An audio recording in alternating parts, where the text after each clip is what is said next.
Exodus chapter 9. Then the Lord said to Moses, "Go to Pharaoh and say to him, 'This is what the Lord, the God of the Hebrews, says. Let my people go, so that they may worship me. If you refuse to let them go and continue to hold them back, the hand of the Lord will bring a terrible plague on your livestock in the field, on your horses, donkeys, and camels, and on your cattle, sheep, and goats. But the Lord will make a distinction between the livestock of Israel and that of Egypt, so that no animal belonging to the Israelites will die.'" The Lord set a time and said, "Tomorrow the Lord will do this in the land." And the next day the Lord did it. All the livestock of the Egyptians died, but not one animal belonging to the Israelites died. Pharaoh investigated and found that not even one of the animals of the Israelites had died. Yet his heart was unyielding, and he would not let the people go. Then the Lord said to Moses and Aaron, "Take handfuls of soot from a furnace, and let Moses toss it into the air in the presence of Pharaoh. It will become fine dust over the whole land of Egypt, and festering boils will break out on people and animals throughout the land." So they took soot from a furnace and stood before Pharaoh. Moses tossed it into the air, and festering boils broke out on people and animals. The magicians could not stand before Moses because of the boils that were on them and on all the Egyptians.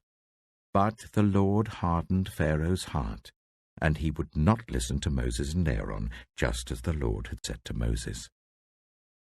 Then the Lord said to Moses, "Get up early in the morning, confront Pharaoh, and say to him, 'This is what the Lord, the God of the Hebrews, says. Let my people go, so that they may worship me. For this time I will send the full force of my plagues against you and against your officials and your people, so you may know that there is no one like me in all the earth. For by now I could have stretched out my hand and struck you and your people with a plague that would have wiped you off the earth. But I have raised you up for this very purpose, that I might show you my power, and that my name might be proclaimed in all the earth. You still set yourself against my people and will not let them go. Therefore, at this time tomorrow I will send the worst hailstorm that has ever fallen on Egypt from the day it was founded till now.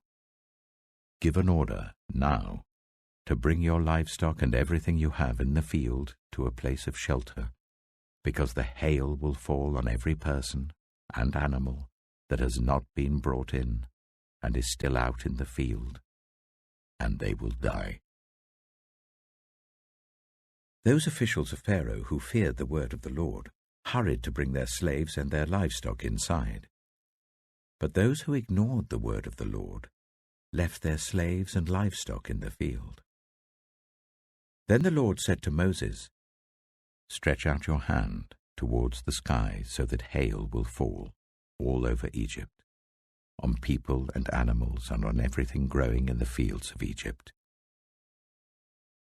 When Moses stretched out his staff towards the sky, the Lord sent thunder and hail, and lightning flashed down to the ground. So the Lord rained hail on the land of Egypt. Hail fell, and lightning flashed back and forth. It was the worst storm in all the land of Egypt since it had become a nation.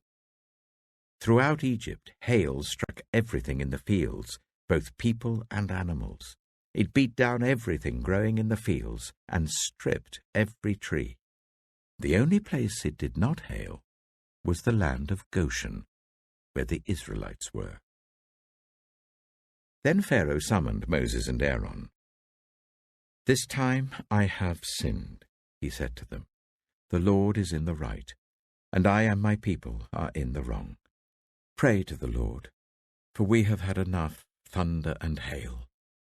I will let you go. You don't have to stay any longer." Moses replied, When I have gone out of the city, I will spread out my hands in prayer to the Lord.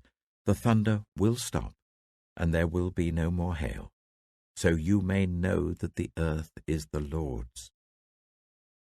But I know that you and your officials still do not fear the Lord God." The flax and barley were destroyed, since the barley was in the ear and the flax was in bloom. The wheat and spelt, however, were not destroyed, because they ripened later. Then Moses left Pharaoh and went out of the city. He spread his hands towards the Lord. The thunder and hail stopped, and the rain no longer poured down on the land. When Pharaoh saw that the rain and hail and thunder had stopped, he sinned again. He and his officials hardened their hearts.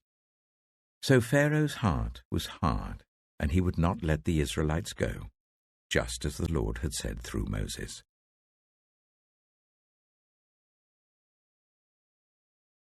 Exodus chapter 10. Then the Lord said to Moses, "Go to Pharaoh, for I have hardened his heart and the hearts of his officials, so that I may perform these signs of mine among them, that you may tell your children and grandchildren how I dealt harshly with the Egyptians, and how I performed my signs among them, and that you may know that I am the Lord." So Moses and Aaron went to Pharaoh and said to him, "This is what the Lord, the God of the Hebrews, says. How long will you refuse to humble yourself before me? Let my people go, so that they may worship me. If you refuse to let them go, I will bring locusts into your country tomorrow. They will cover the face of the ground, so that it cannot be seen. They will devour what little you have left after the hail, including every tree that is growing in your fields. They will fill your houses and those of all your officials and all the Egyptians, something neither your parents nor your ancestors have ever seen, from the day they settled in this land till now." Then Moses turned and left Pharaoh. Pharaoh's officials said to him, "How long will this man be a snare to us? Let the people go, so that they may worship the Lord their God. Do you not realize that Egypt is ruined?" Then Moses and Aaron were brought back to Pharaoh.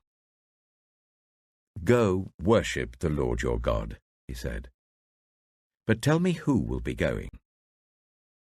Moses answered, "We will go with our young and our old, with our sons and our daughters, and with our flocks and herds, because we are to celebrate a festival to the Lord."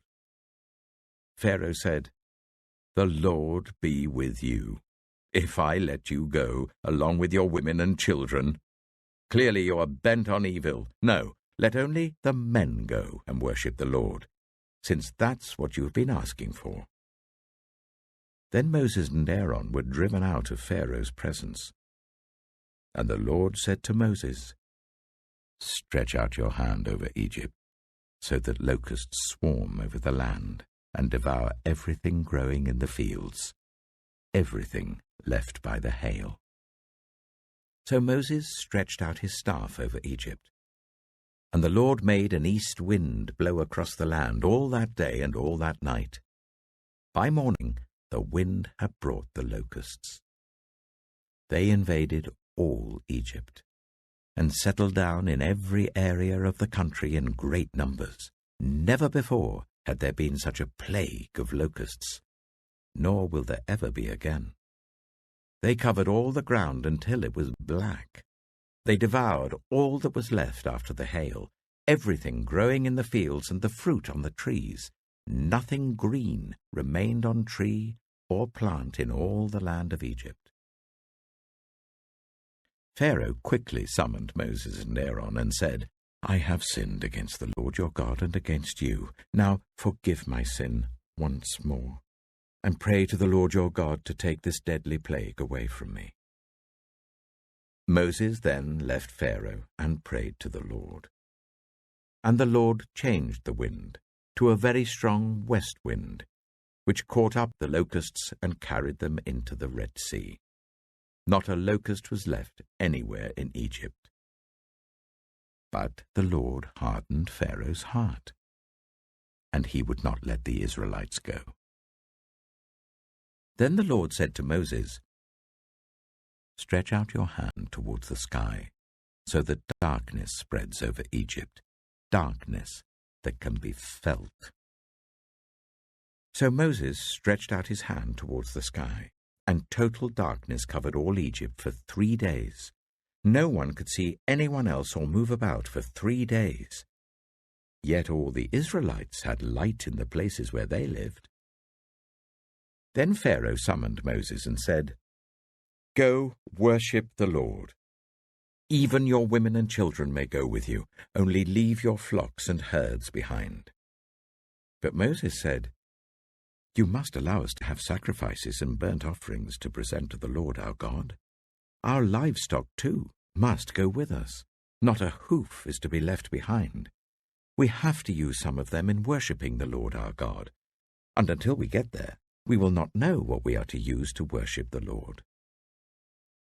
But the Lord hardened Pharaoh's heart, and he was not willing to let them go. Pharaoh said to Moses, "Get out of my sight. Make sure you do not appear before me again. The day you see my face, you will die." "Just as you say," Moses replied. "I will never appear before you again."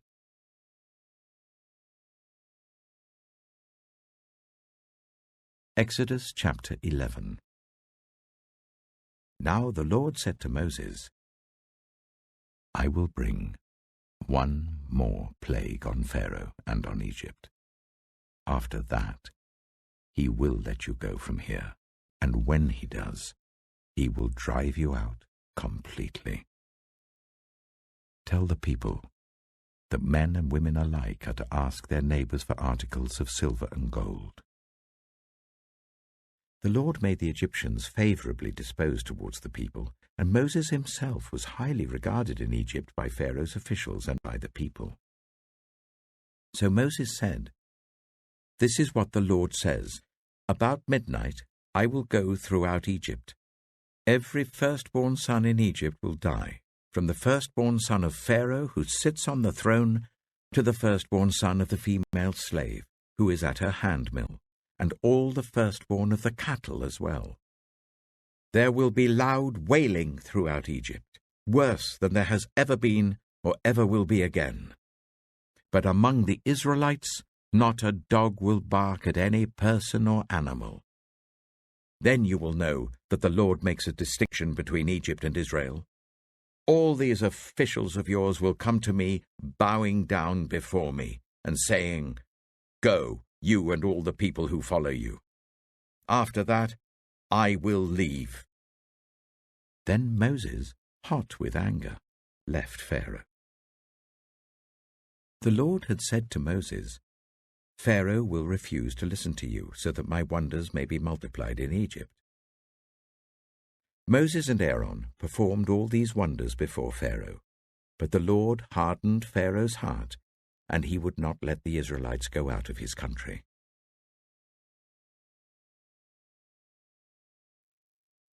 Matthew chapter 17. After 6 days, Jesus took with him Peter, James, and John, the brother of James, and led them up a high mountain by themselves. There he was transfigured before them. His face shone like the sun, and his clothes became as white as the light. Just then there appeared before them Moses and Elijah talking with Jesus. Peter said to Jesus, "Lord, it is good for us to be here. If you wish, I will put up 3 shelters, one for you, one for Moses, and one for Elijah." While he was still speaking, a bright cloud covered them, and a voice from the cloud said, "This is my Son whom I love. With him I am well pleased. Listen to him." When the disciples heard this, they fell face down to the ground, terrified. But Jesus came and touched them. "Get up," he said. "Don't be afraid." When they looked up, they saw no one except Jesus.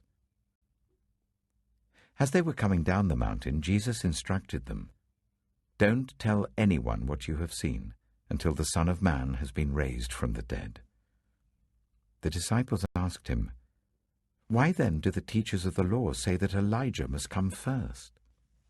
Jesus replied, "To be sure, Elijah comes and will restore all things. But I tell you, Elijah has already come, and they did not recognize him, but have done to him everything they wished. In the same way, the Son of Man is going to suffer at their hands." Then the disciples understood that he was talking to them about John the Baptist. When they came to the crowd, a man approached Jesus and knelt before him. "Lord, have mercy on my son," he said. "He has seizures and is suffering greatly. He often falls into the fire or into the water. I brought him to your disciples, but they could not heal him." "You unbelieving and perverse generation," Jesus replied, "how long shall I stay with you? How long shall I put up with you? Bring the boy here to me." Jesus rebuked the demon, and it came out of the boy, and he was healed at that moment. Then the disciples came to Jesus in private and asked, "Why couldn't we drive it out?" He replied, "Because you have so little faith. Truly I tell you, if you have faith as small as a mustard seed, you can say to this mountain, 'Move from here to there,' and it will move. Nothing will be impossible for you." When they came together in Galilee, he said to them, "The Son of Man is going to be delivered into the hands of men. They will kill him, and on the third day he will be raised to life." And the disciples were filled with grief. After Jesus and his disciples arrived at Capernaum, the collectors of the 2 drachma temple tax came to Peter and asked, "Doesn't your teacher pay the temple tax?"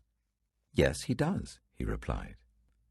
When Peter came into the house, Jesus was the first to speak. "What do you think, Simon?" he asked. "From whom do the kings of the earth collect duty and taxes? From their own children or from others?" "From others," Peter answered. "Then the children are exempt," Jesus said to him. "But so that we may not cause offense, go to the lake and throw out your line. Take the first fish you catch, open its mouth, and you will find a 4 drachma coin. Take it and give it to them for my tax and yours."